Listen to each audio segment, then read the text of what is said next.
Last time out in the BTRDA Rally Series, the crews were in Scotland for the Scottish Rally.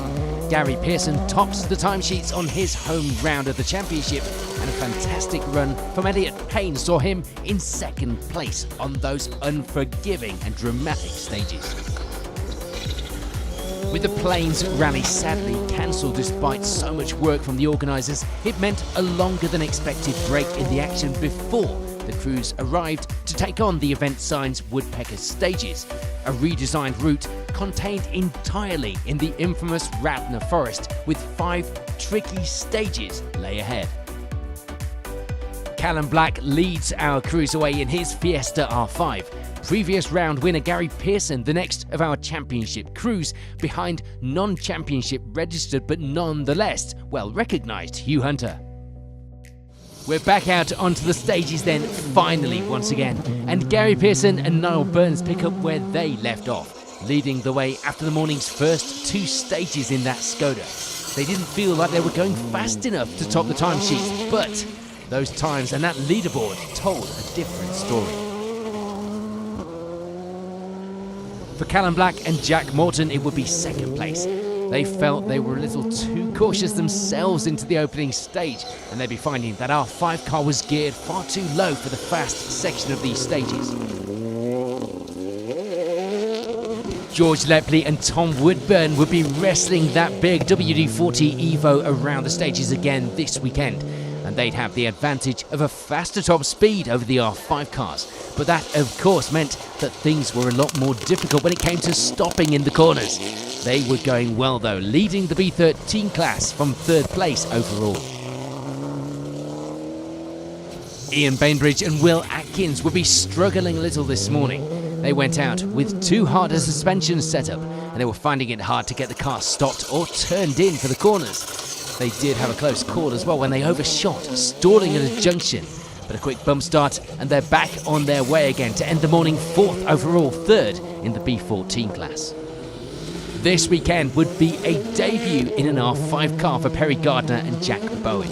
Of course, previously competing in a variety of front-wheel drive cars with some good results. Things going great for the pair. They end stage 2 with 5th overall. Of course, the Gardner name big in the BTRDA. Richard Hill would have Patrick Cooper back in the co-driver's seat this weekend after a little time out of that seat. And he'd be pleased to report no mistakes. The car was revving a little too high, but that isn't the co-driver's fault. Thankfully, it wasn't causing much of an issue either. 2nd in the B13 class, 6th overall. 7th at this stage would be the fabulous looking and sounding escort of Ian Joel and Graham Wood. They were actually tied on times with Hill up ahead of the stage and fighting for that class and overall result. So it was a level playing field again going into the next stages. Charles Payne and Carl Williamson would be gaining some confidence as the morning went on. After an up and down season so far, it's fair to say.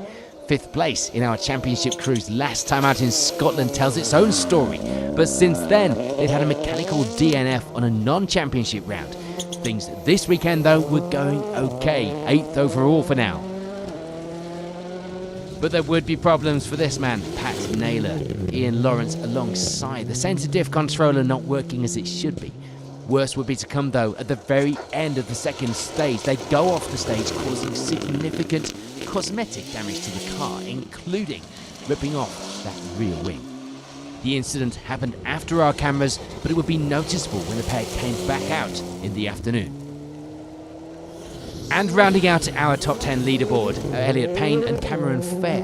Frustratingly for them, they get caught in the dust of a limping Hugh Hunter on the 2nd stage of the day, enough to lose them some time, and coupled with increased braking while in the dust, giving the crew some issues on the car with the brakes towards the end of the stage as well.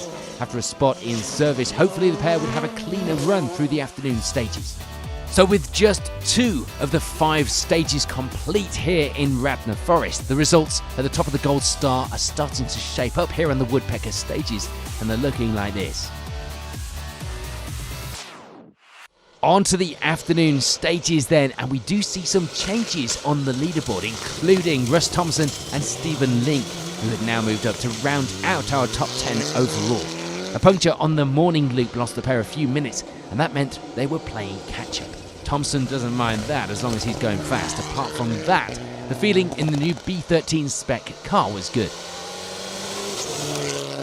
And a puncture in the afternoon would also hold Richard Hill and Patrick Cooper back a little, picking that up fairly early into the penultimate stage, and luckily for them, they end the rally though 9th overall, 3rd in B13.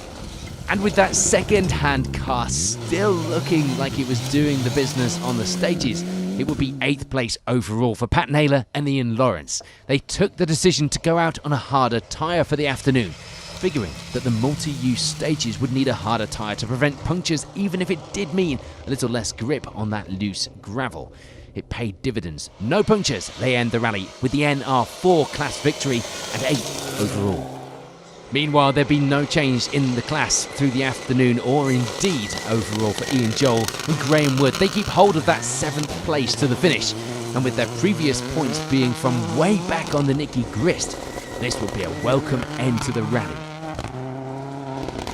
Charles Payne and Carl Williamson managed to work their way up the leaderboard a little through the afternoon, not quite reaching the 5th place from last time out that they surely set out to better, but 6th place was still a strong finish for the Fiesta WRC pair.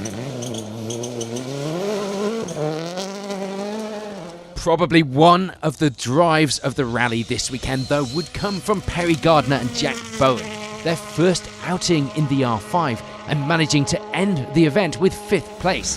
Some fantastic and very impressive, it has to be said, times on their local stages. Clearly, this pair would be one to watch. Speaking of which, it was a fantastic comeback from 10th place overall for another youngster, Elliot Payne. Cameron Fair alongside, a clean run through the afternoon, and not catching any dust in the stages meant that they could push through the leaderboard and end the rally 4th overall. The top of that leaderboard would also get a bit of a shake-up in the final stages of the day as well. We would lose Callum Black and Jack Morton. They clip a log pile in the penultimate stage of the day, forced to pull over. A disappointing end, but they'd shown that they had some great pace and they had what it took to fight for this championship up until that point. So their loss would be, of course, Ian Bainbridge's and Will Atkins' gain. They step up to take the final step on our podium. They tried their best to catch the crews up ahead, but it wasn't to be. The setup changes in service had worked though. Their run through the afternoon felt, looked, and as far as the time was concerned, was a lot better. It would be another strong result for George Lepley and Tom Woodburn, adding to their season tally, taking 2nd place overall, as well as the B13 class win. That result putting them 3rd in the championship standings after this, the 3rd round of the season. But taking a dominant victory here this weekend and making it 2 wins from 3 rounds would be Gary Pearson and Niall Burns. They managed the gap in the afternoon, doing nothing stupid and managing to keep their concentration to take the win by almost a minute by the end of the rally. And of course, with 2 wins under their belt, that keeps them firmly in the lead of the championship after this round. Here's a reminder of how those overall results looked at the end of the event. Let's have a look through that leaderboard. Next up, the crews have a few weeks to get the cars prepped, ready for the fast stages of Yorkshire, for the Track Rod Forest stages. Callum Black will surely be changing the ratio in the gearbox for that one, and we will of course be there to bring you all of the action. In the meantime, you can catch up with previous rounds on our social media, so don't miss out on your rally fix. We'll see you there. Thanks for watching.